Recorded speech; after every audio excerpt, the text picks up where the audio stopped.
Hello friends, welcome back. Despite our loss in the previous war, we are still ranked in Platinum 2.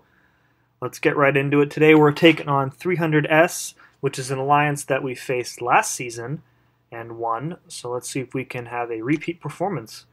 Today we're going in with Void and Namor and Sparky, and we're actually going to use all three champions. I can't even remember the last war in which that took place.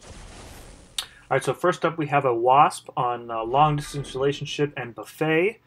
There is some shady stuff going on in this fight. So the general rule again with Wasp is, she's pretty much safe to hit when the shrink timer, as you can see there, is on cooldown.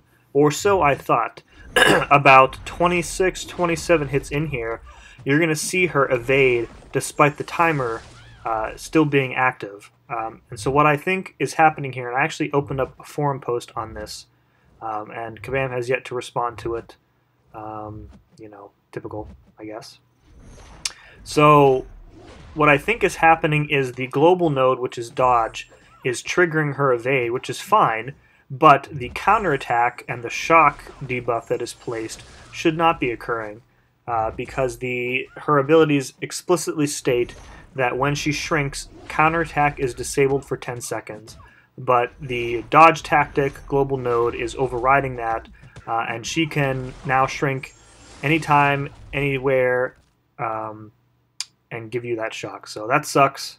We got through the fight anyways with minimal health loss, but I think that is a bug that needs to be addressed.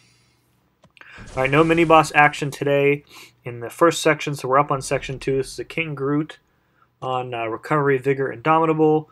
It's a pretty easy path overall, I would say, today. It's nice to have some easy fights for a change. Although, you'll see in a bit, it sort of lulls me into a false sense of security, I think. Alright, so let's take on this King Groot. After going through the Boss Rush Challenge a bunch of times in the past week or so, fighting King Groots with Void seems like something I could do in my sleep, so...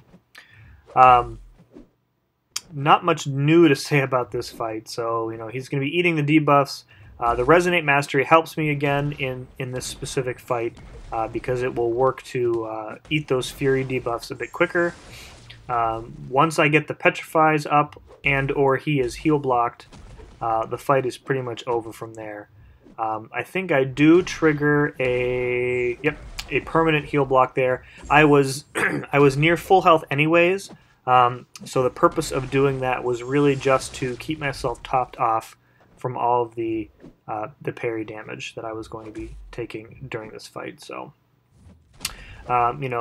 anytime you can save yourself a potion, it's good to do so.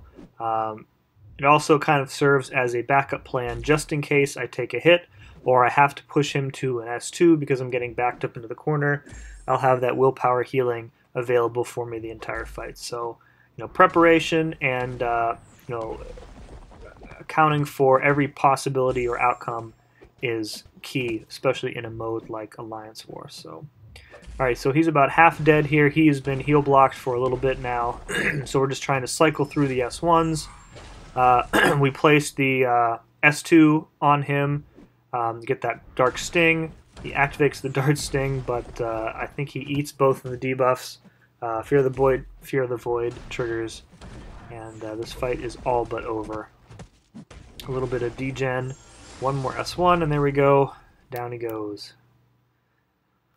Alrighty, next up we have an Ultron, which is a champ that I rarely see in war these days. He's on Recovery and Buffet and Indomitable. So the dodge tactic is active, as I mentioned earlier, but Ultron is not a small champ. He just has his natural chance to evade here.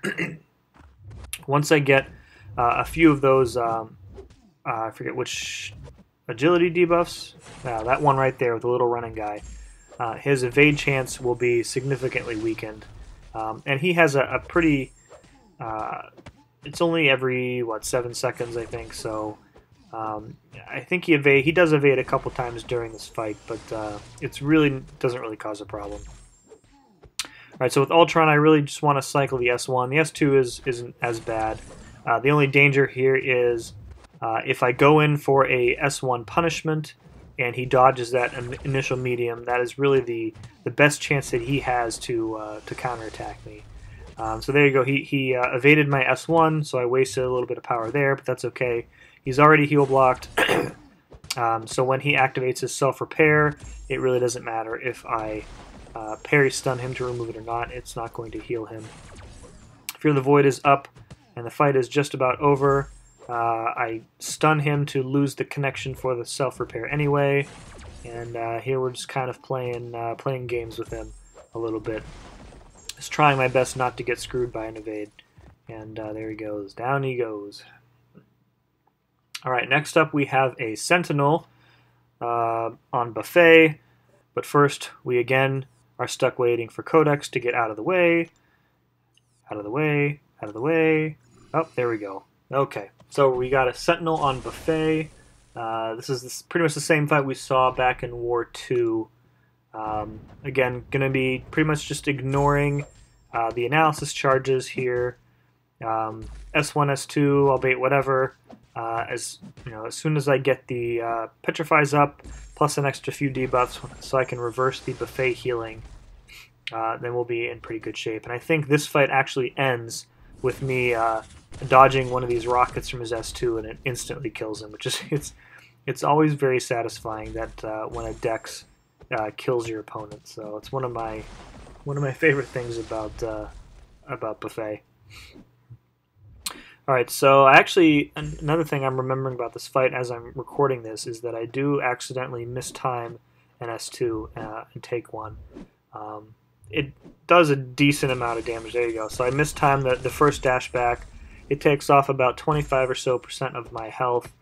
No incinerate damage because Void is, of course, incinerate immune, which is nice. Otherwise, an S2 like that could probably end that fight if Void wasn't immune to it. So I do a little bit better on this S2 dodge. We've got Fear of the Void up plus Petrify, so we're reversing. We're hugely reversing. Hugely, is that even a word? Bigly. We are reversing his healing, and we're going to push him to his S2, and here we go, and he's dead. So satisfying to watch that. Alright, next up we have a Killmonger on the debuff immune. I don't know if this counts as a mini-boss. Maybe it does. Maybe it doesn't. Just double-checking the nodes here. Special Lock 1 is active. Now remember, Namor can actually get around Special Lock 1 nodes with Imperious Rex. However, as I learned in this fight, the Imperious Rex will only get around it if you aren't already power locked by the node. So you can see there when I'm sitting at 1 bar of power, I do have the power lock icon.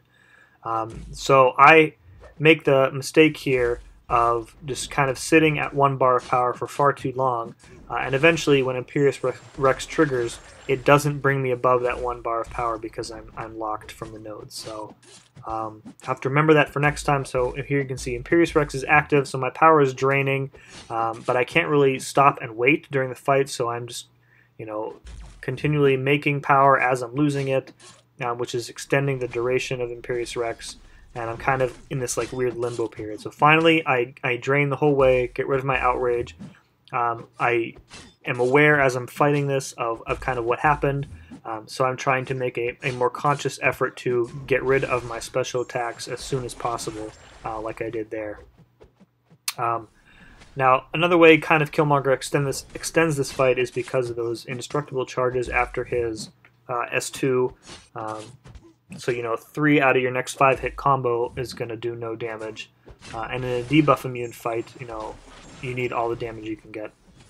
Alright, so I take a hit from one of the spears there, launch my S2, it almost kills him.